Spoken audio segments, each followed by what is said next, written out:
হযরত মাওলানা ফয়সাল নদীম উনি বয়ান করে গেছেন বাংলাদেশের, প্রায় 15-20 দিন ছিলেন, এই কয়েকদিন আগে গেল।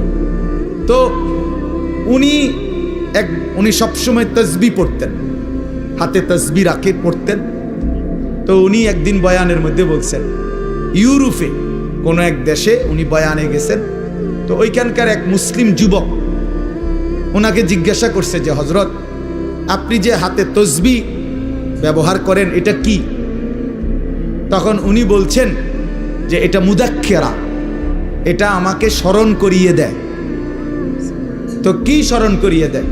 আমাকে একটু পর পর এটা হাতে থাকলে আমার আল্লাহর জিকিরের কথা স্মরণ করায় দেয়, হাতে লাগলে আমার এটা তখন মনে পড়ে, তো আমি কিছুক্ষণ আবার আল্লাহকে ডাকি, জিকির করি, এই জন্য এটা আমার স্মরণ করায় দেয়।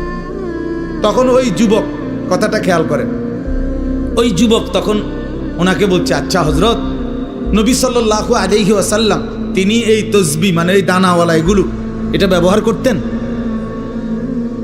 এটা ব্যবহার করতেন। উনি বলেন যে সে আমার কাছে এটাই জানতে চাচ্ছিল যে নবীজি এটা ব্যবহার করছেন কিনা, আপনি যে ব্যবহার করেন।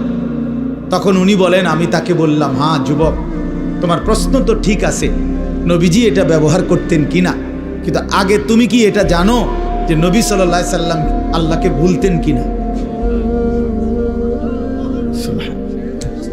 বুঝেন নাই কথা? নবী সাল্লাল্লাহু আলাইহি সাল্লাম আল্লাহকে ভুলতেন কিনা? তিনি তো আল্লাহকে কখনোই ভুলতেন না। তা আমি তো প্রথমেই বলছি এইটা তো ওই ব্যক্তির জন্য যে ভুলে যায় তার মাওলাকে, এটা মনে করায় দেয়। আল্লাহর নবী এটা কেন ব্যবহার করবেন? তিনি তো 24 ঘন্টাই আল্লাহকে স্মরণ করেন।